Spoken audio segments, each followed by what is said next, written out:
KKHT wants you to meet three of the classiest guys in real estate. I am Chris Kelso, the maestro of mortgage. I am Rob Cook, the godfather of real estate. And I'm Joe Orsack, the king of credit swing. And together, we're the Real Estate Rat Pack. Much like us, real estate right now is smoking hot. So whether it's buying, selling, or owning, you need to check out the Real Estate Rat Pack. They're here to take your calls and answer your questions live. Call now, 1-800-808-5548. And now, the Real Estate Rat Pack! Chris,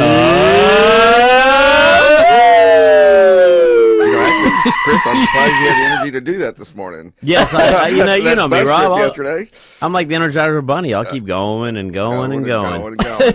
Yeah, your batteries look a little low, man. I'm just saying. No.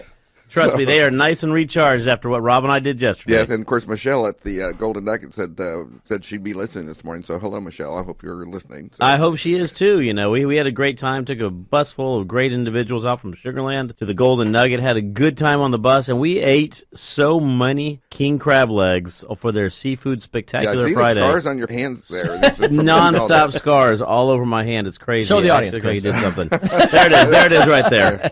Well, we have a jam-packed show today. We've got a lot of stuff to get to and a lot of stuff to cover, but we also brought on an amazing charity that I had the opportunity to tour their facility out in the Atascocita area, fell in love with the organization and what they're doing. So I want to welcome on In Kids. I got the name right? In right. Kids. Including kids. Yes. Yes. Just want you guys to share, first of all, who you are, and then just tell us a little bit about the charity and what y'all are up to. Sure. Thank you for inviting us today, Joe. My name is Aaron Javner. I'm the Director of Development for Including Kids, and this is Ashlyn Ivy, and she's over marketing. Hello. What we do is we help kids with autism. Our main site is based in Humble, but we actually have families and youth that we serve from 12 counties in the area. Fantastic. And what got you involved with assisting children with autism? I mean, it's one of the things I'm fascinated with it because I have a lot of friends who have children who have autism, you know, and you got different levels of autistic children right there. But we've also seen a major growth in the amount of children nowadays that are being diagnosed with autism. And it used to be 1 in 100,000. Now it's 1 in, 68 or something like that. I mean, it's gone. Wow. The numbers are just astronomical at this point. You know, what got you involved? Well, you know what? I have been in the nonprofit world for about 10 years, and I've always had a passion for helping nonprofits that help kids. Right. And so for me, when I found this organization that helped kids with autism, what sold me was day one when I actually went and did a tour and actually got to sit down with a therapist and see what they do and the impact that they make on those kids. Wow. Aaron was very involved with the Boy Scouts. Right. Yeah. We're fellow scouts. Fellow scouts right there. Yes. Well, you know, and it's really important to know that it's something right now. You mentioned 1 in 68. It is something that is unfortunately grown a lot over the past 10, 15, 20 years to a level in which we're now hearing a lot about Autism Speaks. We're hearing a lot about, what's going on right there. And a lot of that also was due to the fact they didn't diagnose it correctly. Right. It had been going on long before that, but they just didn't know what it was. And now they're kind of recognize that there's varying levels and degrees of autism, and there's some highly functional autistics. And that is correct.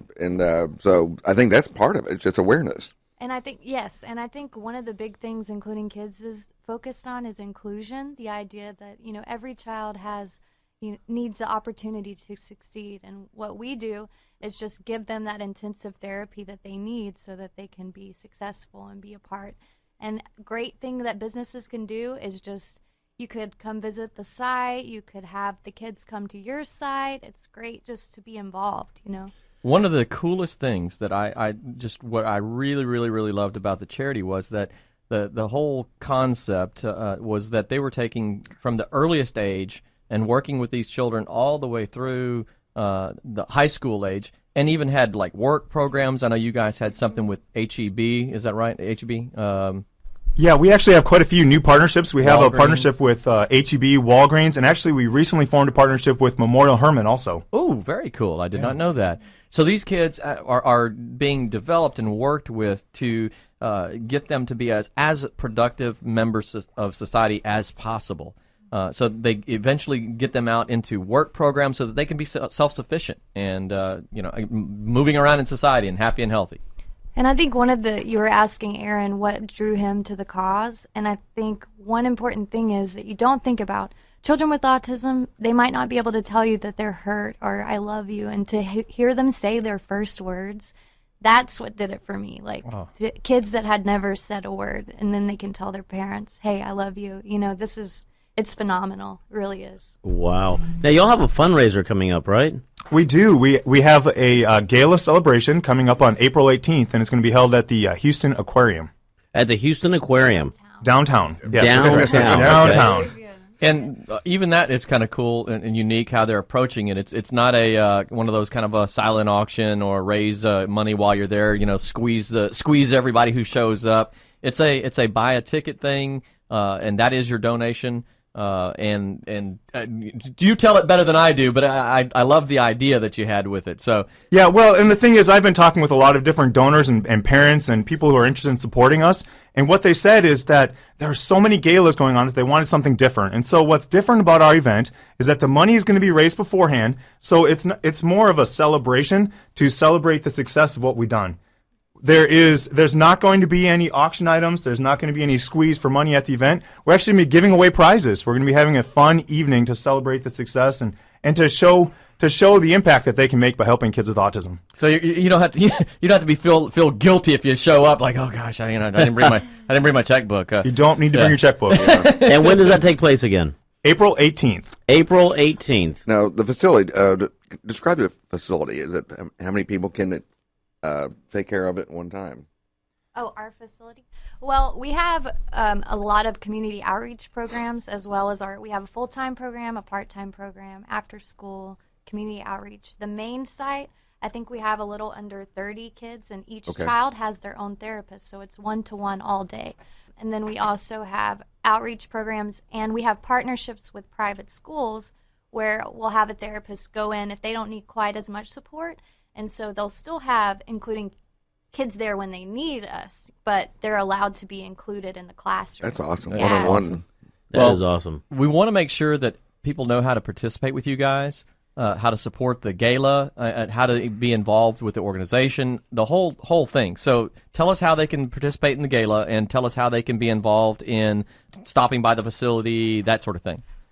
Right. The main way to get involved is to go to our website, www.includingkids.org, and there on the main page is where you can purchase tickets and fundraise for the event.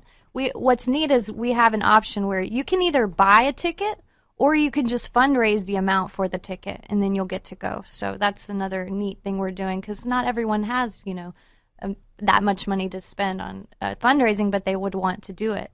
Absolutely. You can also set up a tour with Aaron. Aaron, do you want to?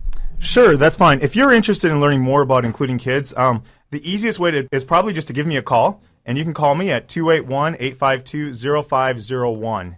And I would be happy to set up a tour. And for me, what I found is that people that come and do a tour, they understand what we do. It makes a big impact. It was so powerful. I really, really enjoyed the tour. Can't recommend it enough. I want to thank you guys for coming down to the studio. I know it was you made a trip out here and all that sort of thing, and we really appreciate you guys being on. Thank you so much for having us. Yes, thank you all. Absolutely. That's includingkids.org. Get out there, donate today. It's a great cause, great individual, and the children, let me tell you, they make a big difference, and you make a big difference in their lives by doing this as well. Thank you very much. Thank you guys again for being on. We have a call already waiting on the line. We've got such a hot topic today, and it's a big, big topic for real estate. It absolutely is. Technology is touching every field, and today's show is about technology and how technology is impacting real estate. What's coming down the pipe on the field in the realm of technology, and we have an expert, a new company that we're working with, WebbyMax, and the CEO of WebbyMax, Ken, I don't even want to try to butcher your last name. Ken, are you there? I'm here. It's Wisnefski. I mean, come on, it's pretty easy. Wisnefski. Wisnefski. I just call him the Whiz Kid. Ken's just fine. I'm used to it. Yeah. Well, Ken, we really appreciate you calling in, and this is a phenomenal company that Improve My Credit USA has been working with now for actually going on 3 months now, doing a tremendous job with us, and they're going to be doing more work with the real estate Ratpack and promoting the Ratpack, and we're just super happy to have them involved with us. Ken's the visionary, the guru for the company, and I had mentioned that we were doing a show on technology and how that was impacting real estate. And he had some thoughts he wanted to share on the whole Zillow and Trulia thing. Ken, what did you have for us on what's going on with Zillow and Trulia? Yeah, no, absolutely. Definitely the real estate market is certainly an area that's seen a real transformation in kind of the acceptance of technology, but certainly from a consumer standpoint, people that are actually in the market to either sell their homes or buy homes are really engaging a lot more in sites such as Trulia, Zillow, and Realtor.com as kind of a means to kind of their beginning process of things. So I think this merger actually, just kind of reinforces what we're seeing out there and the fact that there's so much focus around how people are actually beginning their searches, beginning their process to look towards real estate and real estate, whether a real estate agent, all aspects of kind of what's going on right now. And I think, I think it's really, in the long run, while the real estate world has evolved, it's certainly a very beneficial scenario to really further the growth of that vertical. Do you see much impact? What do you think the impact is going to be on the other side, on the realtor themselves? I think with this type of move, it's more of a business move. It's kind of a consolidation. They're looking to kind of combine forces to be able to kind of fight the power that is with Realtor.com and kind of some of the things that are going on there. So the combined effort ultimately kind of puts them somewhat at a larger market share as opposed to kind of beating each other up. They're kind of combining forces. But from a realtor perspective, I think that it just kind of furthers the fact that there's, kind of maybe the consolidation of the big three kind of websites now kind of becomes more the big two. And ultimately, I think in some ways it's advantageous to the realtor because it opens up a bit more space, if you will, for individual realtors to be able to gain some market share in their specific areas of focus to kind of get good visibility online. This is Rob, by the way. In Houston, there's 20 major markets for Zillow, and Zillow's number one in 19 of them. And guess which one they're not number one in? As Rob is peacocking over here now. Yeah, in Houston, because we have HR.com that we started back in 1997, and we own the market here. But it's for an association to do this, so we were way, way ahead of our times, and now a lot of other associations are trying to emulate what we're doing, and that genie is already out of the bottle. So, I mean, they're way behind the curve there. So what do you think about Rupert Murdoch and News Corp buying Move.com? Yeah, I mean, obviously they're seeing this kind of ability to kind of be able to look at the market as something that is still somewhat untapped, and obviously they feel that there's opportunity to really be able to kind of grow that specific area quite a bit more.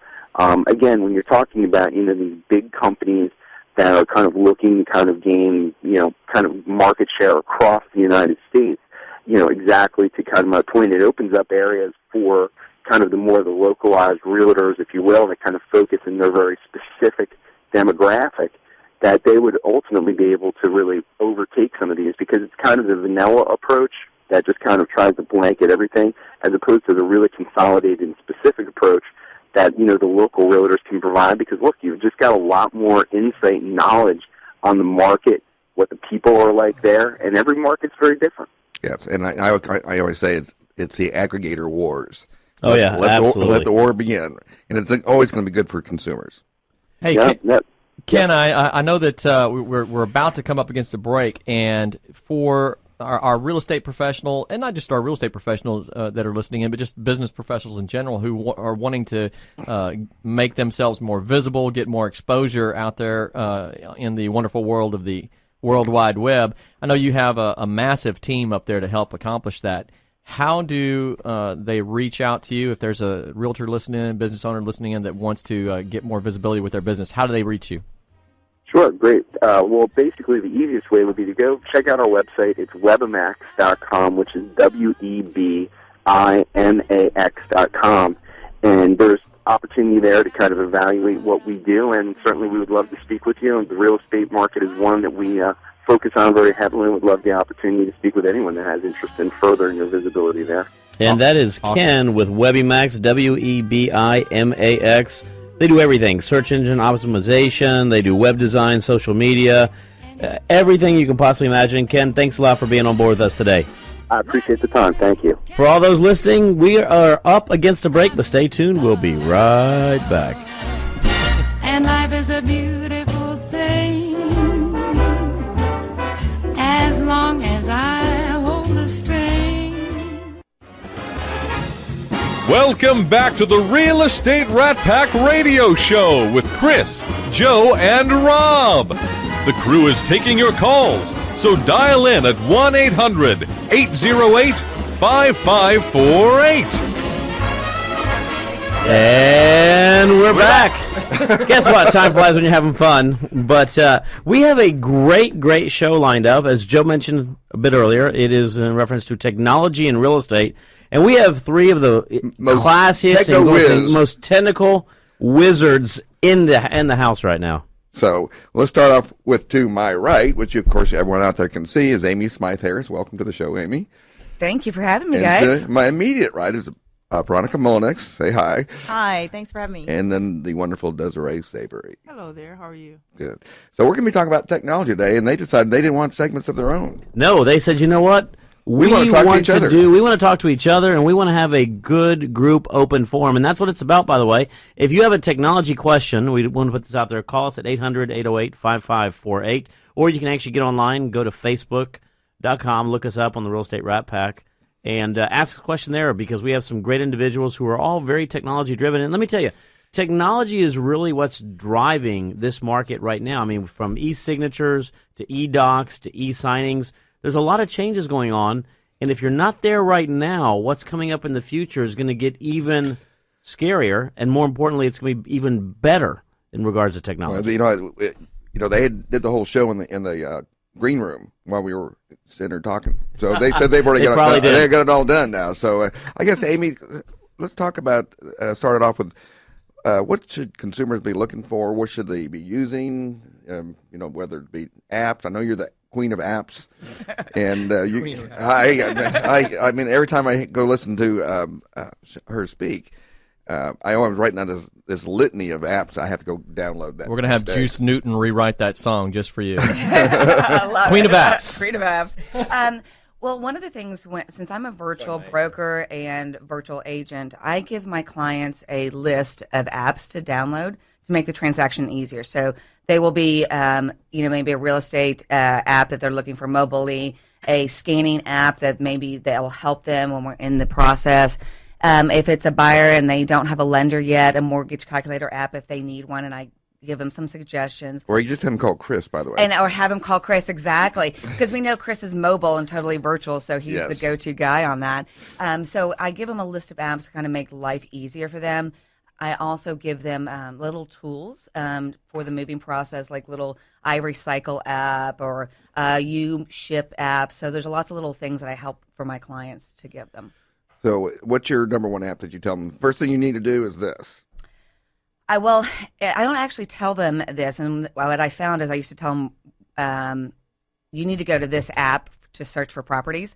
And I find that I'm now asking them, what app are you using to search for properties? Because I find they don't want to leave the current app that they're using because they like it for some reason. It's a visual preference. So I find out what app they're using to search mobilely, and then make sure I show them little tips and tricks on that app. Awesome. And Veronica, the same thing. I know you work a lot with technology.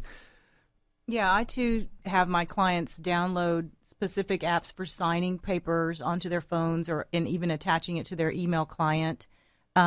I ask, like Amy, what are you using now? And to find out what they're comfortable with. And if I have something that's in maybe another generation forward, I might suggest that they switch. But we just have to find out the consumer's comfort level with the apps they're currently using. I've actually, in asking them about what they're using, They've introduced me to some cool apps. Oh, well, that's what I'm trying to get from y'all. What's the cool apps out there? Tell me. Well, one of the first ones, I'm a DocuSign user, so I like my clients to have DocuSign Inc. on their phone. It's free. I agree with Veronica. They use it outside the real estate transaction, like medical record releases, school release forms, and that's one of the ones they always come back and say, that was the greatest app you told me about. Yeah, they can attach DocuSign Inc. to their email client. There's a version of it for Outlook and Gmail and et cetera. So they use it after the transaction to sign everything in their life. That's awesome. Desiree, I'm here over there quietly. You actually teach people how to use these things. So when you're talking to people about how to use technology for real estate, how do you kind of guide agents? And you probably don't do that much with consumers, but you're telling the agents what to do for their consumers. What are you telling them? Well, what I do tell them to do before they actually get into the transaction is to make sure they understand the process. When they're talking with their consumers, the realtors have to make sure they understand that the consumers don't understand real estate. So make sure they speak to the consumers as consumers. That's the first thing. Look at them from that lens as a consumer and separate themselves from the consumer and talk to them as a consultant. As a whole, I've always found the real estate industry to be a little bit resistant to new technology in the realtor community, not in this room, but as a whole. Not. And so when you get somebody who is, a baby boomer, right? What kind of issues are they dealing with, or they just don't want to deal with it at all?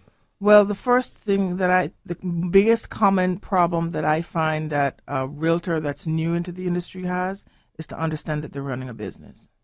So if you don't understand that you're running a business, then you're off to the wrong start. Your base has to be your contact management system.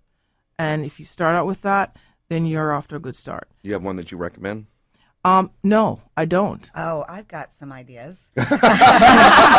Amazing. This is Amy. So I've spent quite a lot of time recently researching a lot of the CRMs out there because I was trying to kind of revamp my contact database. So some that are very popular across the country that agents are using, as well as just consumers or small business owners, contactually.com, right. And it's a mobile app as well, followupboss.com, and I will give my disclaimer. I know the app developers on both of those really well, so they're great to work with, great support staff.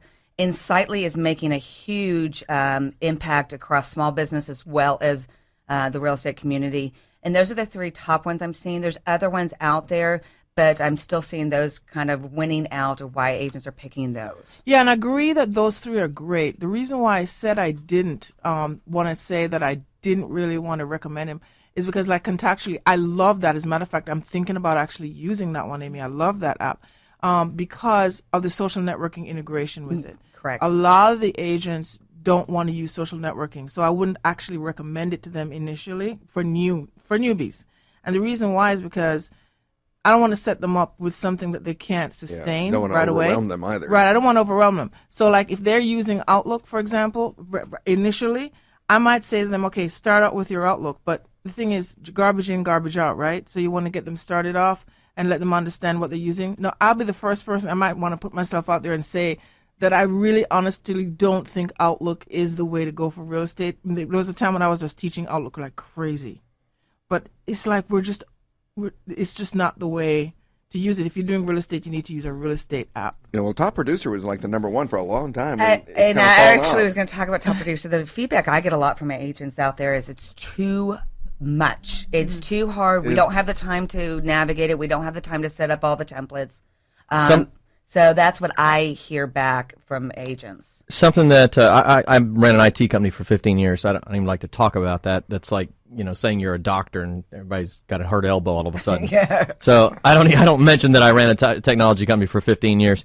But when it comes to CRM, I found that there's every flavor under the sun out there. There's no CRM program that I've ever seen ever in my life for any business that has every component that everybody wants. That's absolutely right. Agreed. So what you have to do then as a business owner is understand what your strengths are and match those strengths with the CRM. I mean, even if the program had everything, you're not going to use it. It's overwhelming. There's so much that you can do with data. So if you have an app that's strong on social media, well, if you're not strong on social media, then it's not going to do you any good. So that's a wasted feature. That's exactly how I feel. I'm an Outlook junkie, and migrating over to an app like Contactually is a slow migration. And I actually have dual going. I won't give up my Outlook. Everything that's in Outlook stays in Outlook, and I duplicate it in another CRM. I'm a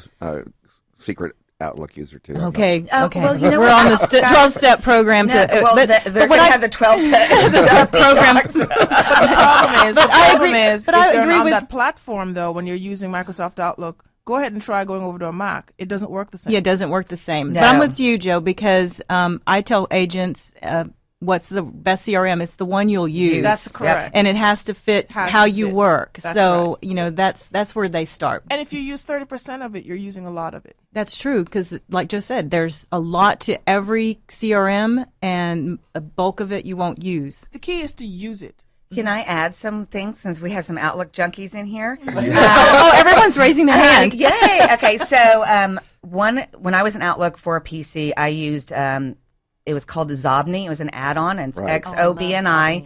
I Which loved is it. inbox spelled backwards. It's inbox spelled backwards. I love that one. And the other one I use is Boomerang. So when you send out an email and you're like a week later, did they respond? Oh my gosh, I can't remember. Boomerang sets it up where you can set up where when they send an email out, if they haven't responded in 3 hours or a day, it automatically emails them back saying you haven't responded to Amy's email. Here it is. So the problem with Outlook on Macs, you don't have that capability. So, but I love Boomerang, and Boomerang is great on Gmail users as well. A lot of Gmail users use Rapportive, so instead of Zobni. I am totally writing that one down. Boomerang. Boomerang. I need that all the time.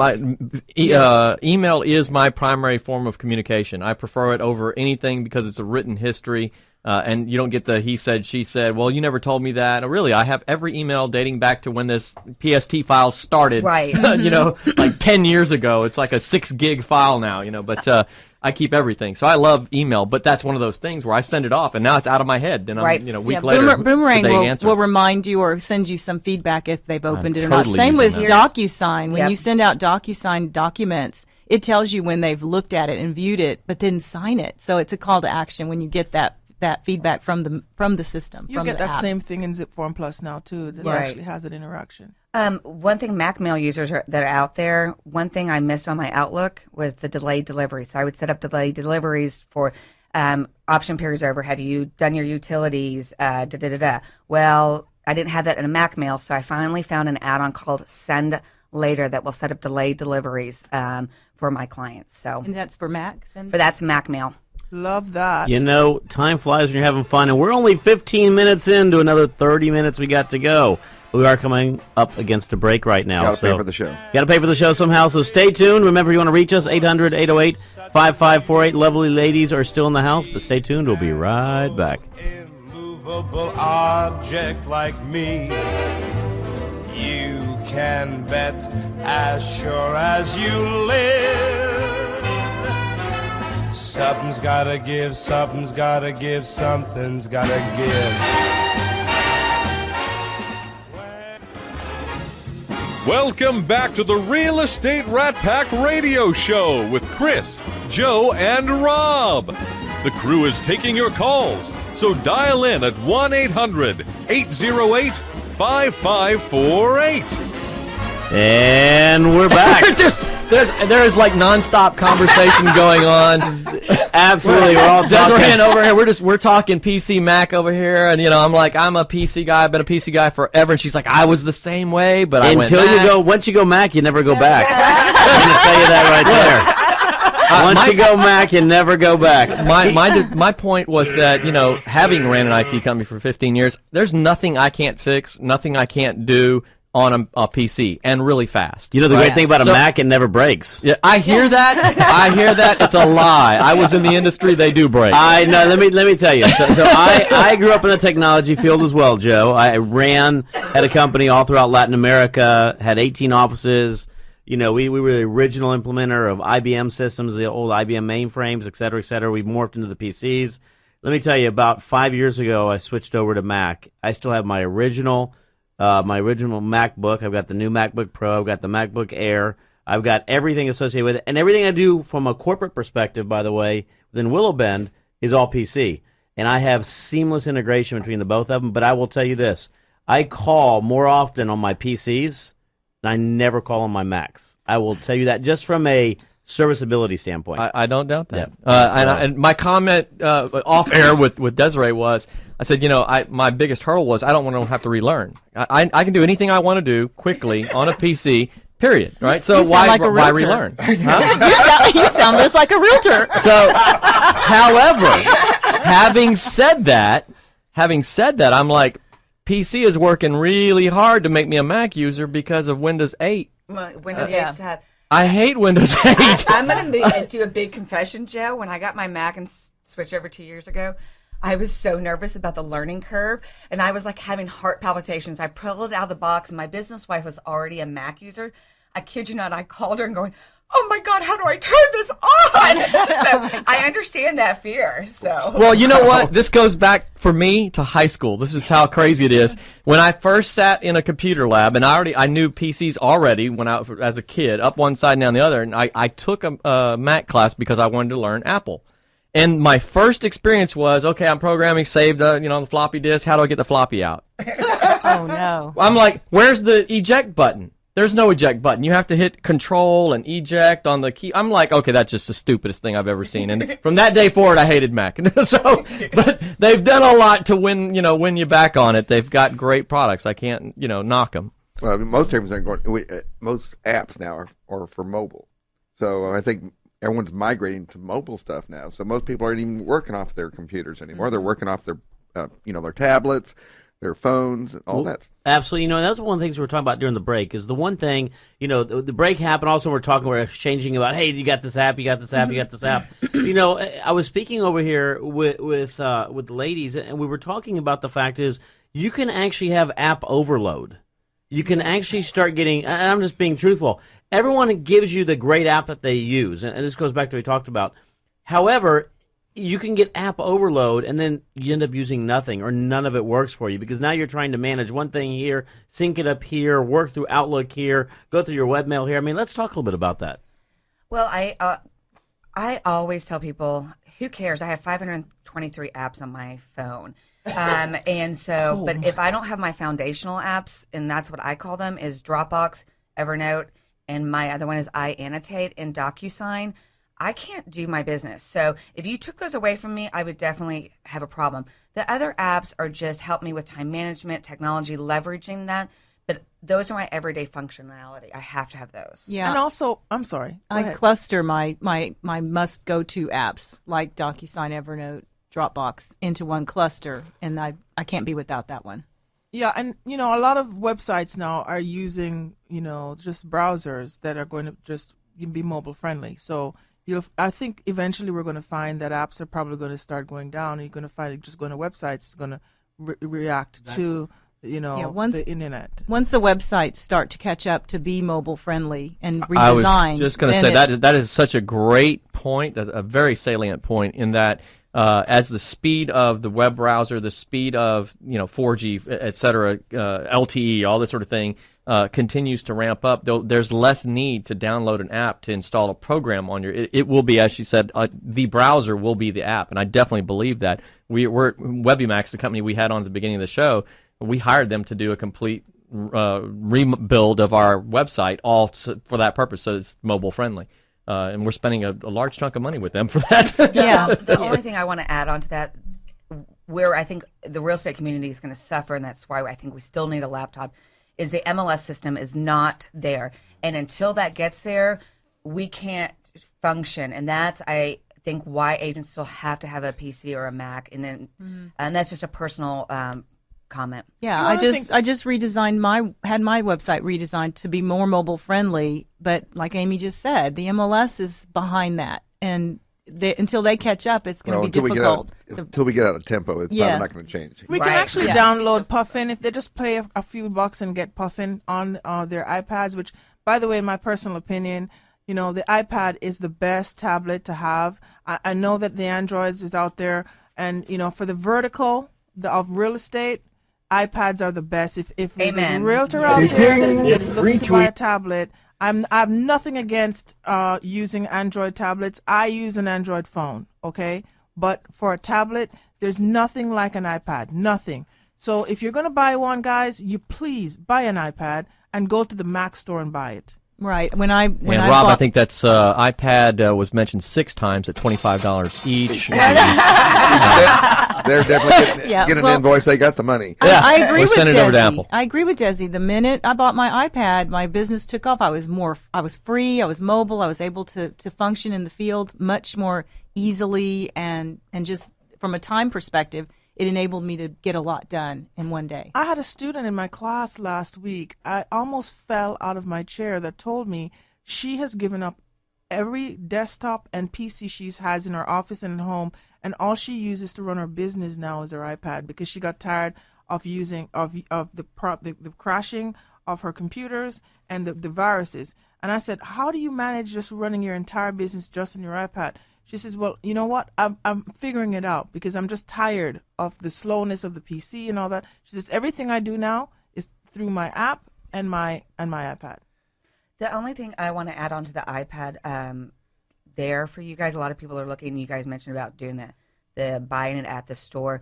I work with a lot of app developers across the country, and when they're developing anything for real estate industry, it is normally for the iPad first. Correct. Then down the road for the Droid tablet. Most of them, when I ask, are they going to ever develop for the Microsoft Surface and that platform at all, they say no, that's not on their radars at all. So if somebody's looking for a Surface tablet, I saw on the stream of Facebook somebody asking a question last night on Facebook, should I buy a Surface? And when somebody's in a class of mine with a Surface tablet, a lot of the stuff I talk about, how do we leverage technology in real estate, I can't help them as much. No, and eventually we'll get there. We'll get there where browsers will be the main place, but we're just not there yet. Not there yet. So, again, I think that's an investment that you just can't get around when you're in this industry. You have to have a tablet and you have to learn how to use it.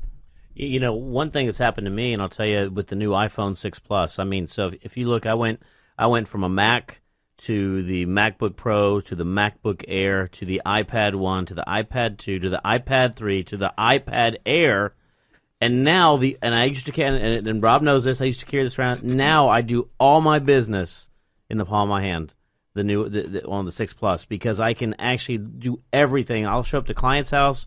Did you bring anything? Absolutely. I brought everything I need to do your application right here to get everything done. I can email things out immediately. So, one of the things that technology is becoming is you have to find what works best for you.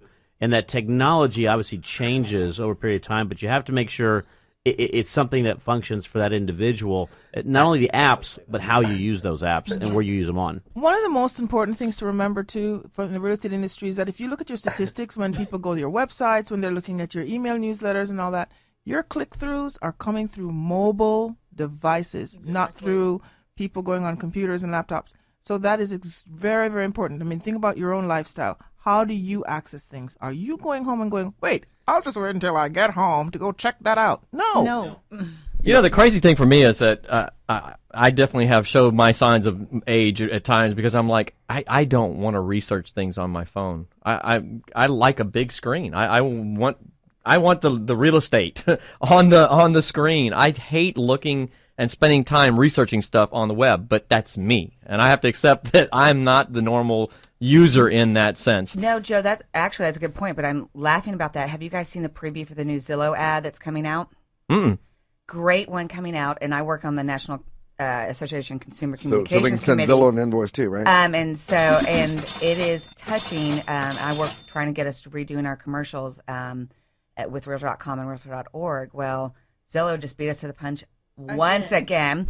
And I don't want to open that can of worms, but one thing I wanted to ask you guys is you bringing up that you want to see it on this big screen.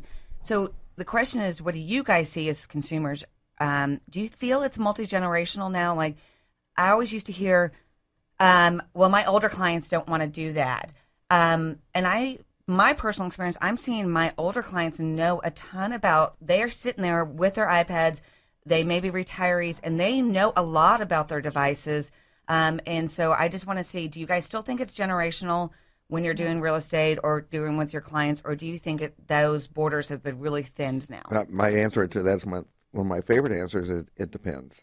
You really do have an age group that they got to a certain point, they made a decision they're not going to get into technology. But I ran into someone there the other day, 85 years old, loves technology. Got an iPad, got it all. It does depend, because that's why it's important for the realtor to ask their client at the first meeting, how do you want to communicate? How are you finding homes? What's your favorite tool of choice? What's your favorite tool? So it isn't generational. I have people of all ages embracing technology and people of all generations not wanting to deal with technology. And I met a millennial the other day that doesn't like Facebook, doesn't like social media. And I thought, wow, that's really unusual. Well, and that's, what's sort of funny what I'm seeing, and I use my father who's, 72, 73 as an example. He loves to keep up with technology. He's not necessarily the best at it, but he loves to keep up with it. He texts me a lot. He'll get on Facebook and answer me certain things. He tries to really keep up with it right there. I'm actually seeing that the newer generation, you mentioned the millennials, those are the ones that are saying, I'm not doing Facebook anymore. I'm not going to do this anymore. I'm not going to, and I'm a big believer is everyone, as you mentioned, Rob, it depends. Everyone has a way it needs to be communicated. The one universal language, and I tell this to everybody all the time, the one universal language that will stay try and true no matter what you do is the physical face-to-face. Absolutely. That, no matter what technology we bring on board, no matter what apps we have on our phone, FaceTime? Nothing will ever replace face-to-face. Well, you can do FaceTime. Skype. FaceTime, right? FaceTime. Hangout. Great going, guys. Hangouts, yes. But that's the one thing I tell everybody, the pressing of palms, I'm a very physical individual, so, I hug all the ladies. A palm app for that? Abrazo all the guys, yeah. Put your hand up to the phone, I'll put my hand up to the phone. Is that right there? Oh, yes. But that physical aspect is the one thing I still say that we need to be careful we never lose that. And I don't think we ever will, because, remember, at the end of the day, we're all humans. Humans are built on a lot of our sensory, our senses that we've got, and that means we have to smell and touch and feel, that individual. And that's feel you. This is supposed to be a G-rated program. Okay. Well, Amy, what is that right there? Be careful. Okay, well, I opened up Pandora's box for the touch. Yes, good time for a break. Time flies when you're having fun, and we are up against a break all over again. So stay tuned. One more segment. We'll be right back.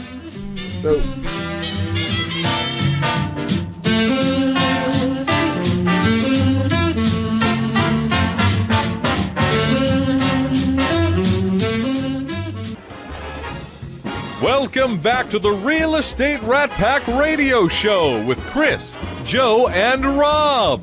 The crew is taking your calls, so dial in at 1-800-808-5548.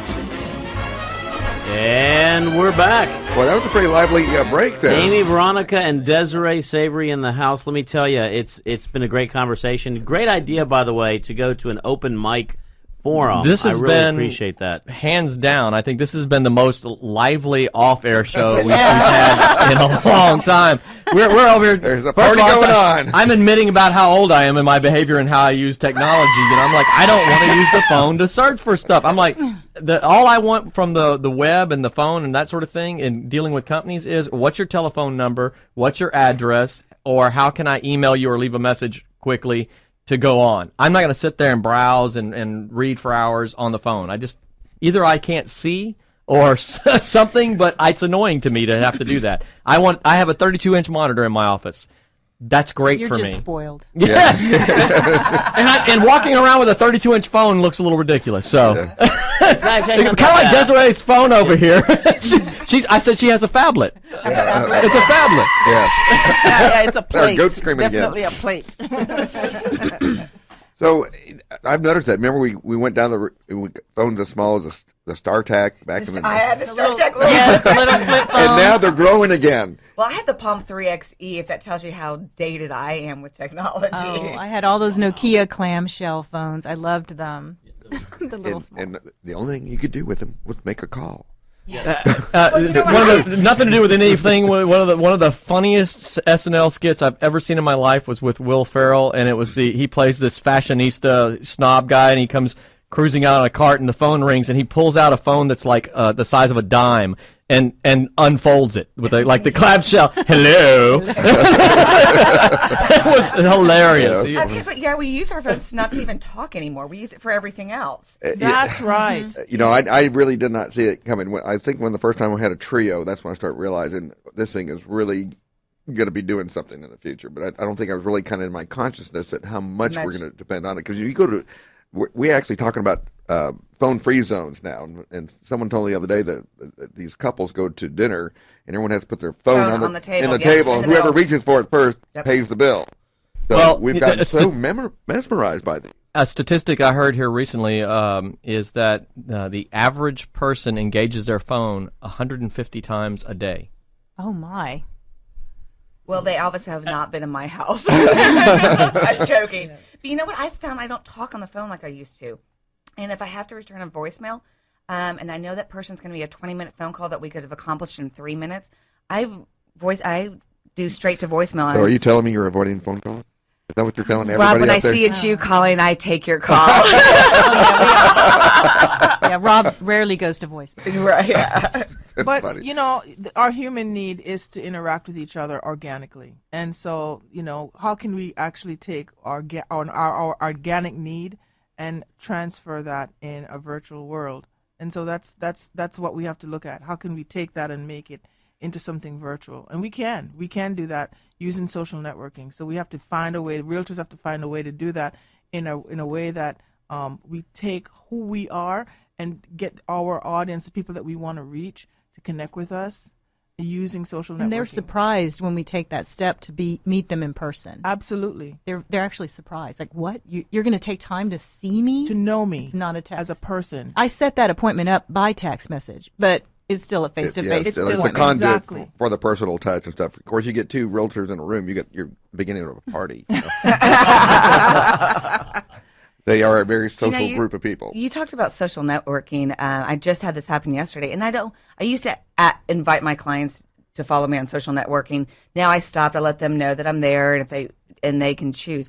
I had one that we've been back and forth emailing. They're not going to move down till August. She said, "Oh, by the way, I'm following you on Instagram now." And I'm like, "Oh, wow, I haven't had that one happen yet." So they want to connect some way or another. Yeah, and if we give them the choices of the things that we use, so like, okay, so when I want to work with a realtor, I'll ask them, what type of social networking do you use? From a standpoint where maybe we can communicate, you know, even visually. Do you use FaceTime? Do you use Google Plus? Yeah. You know, what are you using as your video? So if we want to actually see each other, and give them a choice. So yeah, I met a client recently who has the same experience as Amy, where the first thing when we met at the restaurant for lunch, the first thing she says, "Oh, you're so busy. I've been following you on Facebook."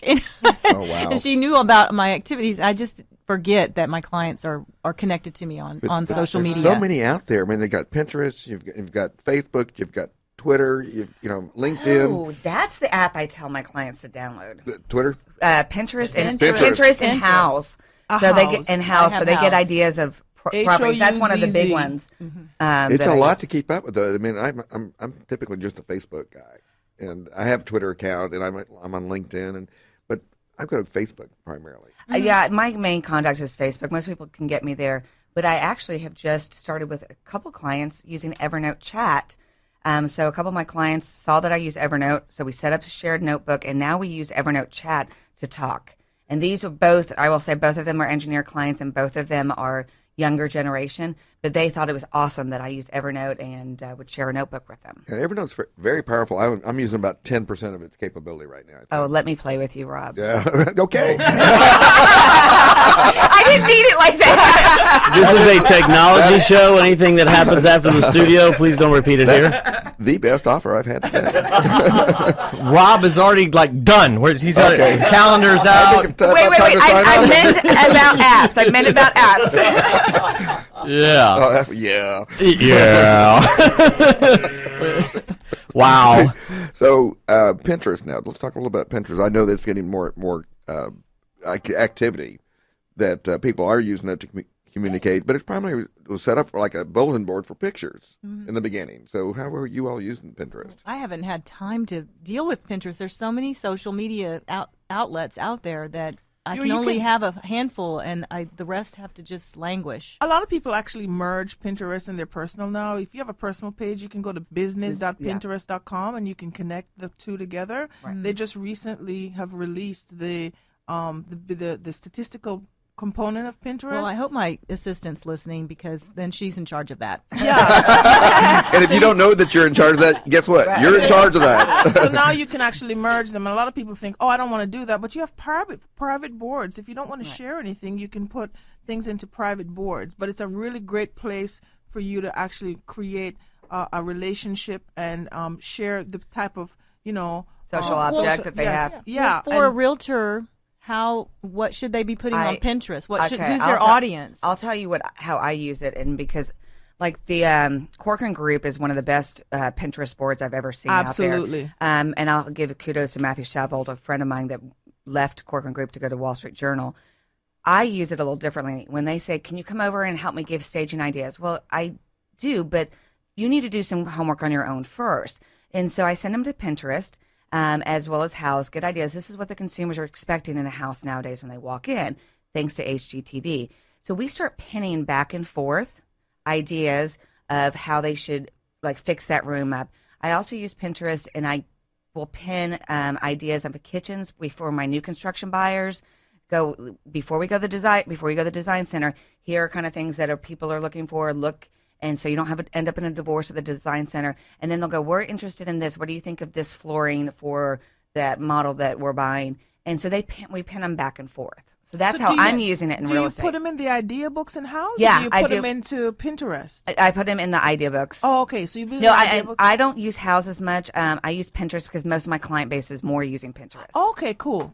So you can you share them there. Right, I share them through Pinterest. Okay. And it's kind of weird. A client started it with me, and I told him to download Pinterest and just look at it. Well, then she started pinning me. I'm like, wow, I could do this as a two-way. Absolutely. And then when they want a decorator for a hire people, both the decorators I use will start pinning them on Pinterest ideas. What do you think of this? What do you think of that? One of the nice things you can do in Pinterest too is when you set up your account, because of the fact that when somebody starts seeing the boards and they see the labels of the boards, and you can start using the hashtags inside each one of your boards and on your posts that you have. One of those boards would be a board that actually describes your brokerage. And in there, you would have a description for each one of your agents. And inside there, you can have, for example, a link to the YouTube video that describes each one if you'd want to do something like that. Make it stand out by doing black and white. Everybody does color, right? So do something like a black and white, a video of each one of your team members and so forth, things like that, to make it stand out. Yeah, I would think that something like that, if especially a new agent could Absolutely. set up it would make them look big, and it would make them look like they've been experienced for a long time. Third person, do not do your bios in I am. Nobody searches that way. Joan, Chris, remember when we used to have a show? I know. Right? Hey, real quick, I'm down to the last couple minutes of the We're show. down to the last couple of minutes, and we want to do our lightning round right now. 30 seconds for each one of the ladies to let the audience know about what you would like. What final thought you'd like to leave them with? We'll start over here with Amy and work our way on down. Time management apps. So Easily Do is my favorite. Buy Me a Pie, I cannot live without. So those are my two time management for personal lifestyle. How about you, Veronica? Oh, gosh. Just make sure you're not overwhelmed with apps, and choose carefully and only choose the apps that you're going to use. And once you implement a few, then you can add one at a time so that you're not overwhelmed having 500 and whatever she said that are going unused. But Amy has that many because she's testing. She's testing. I definitely agree. And Desiree, what would you like to leave everybody with? Make sure you have a vision. Work your way from the front to the back. Start with what it is that you want and work your way backwards, and make sure before you actually start that you know what you want to do to make yourself happy. Have a business plan. And let me tell you, I would absolutely agree. This has been one of those incredible shows. We're going to have it posted out there on Facebook and on YouTube. If for all of our agents out there listening, go back out there and listen to it. There's been some great ideas. Also, look us up on the real estate ratpack.com. You can hear these shows. You can also access these beautiful women, and more importantly, get some ideas from. One of the things the real estate community is very good is about sharing. We all want to share and exchange ideas with each other because it's all about improving not only ourselves, but our like individuals that are with us right there. One of the things we always do, we talk about leaving the show with a good quote. And I actually have a great technology quote today, believe it or not. It's from Northrop Frye, and it says, "The most technologically efficient machine that man has ever invented is the book. Oh, wow. Pretty interesting, huh? Well, I'd like to thank our guests today. They did an awesome job. They did an incredible job, and until next time, we are out. And you've been listening to the Real Estate Rat Pack. The question is, who's Frank, who's Sammy, who's Dean, and who's the other guy? Chris is Frank, he's Dean, and I'm Sammy. Yes, Dean. That's right. Yeah. So tune in to the really big show every Saturday at 9 a.m. right here on 100.7 The Word, KKHT.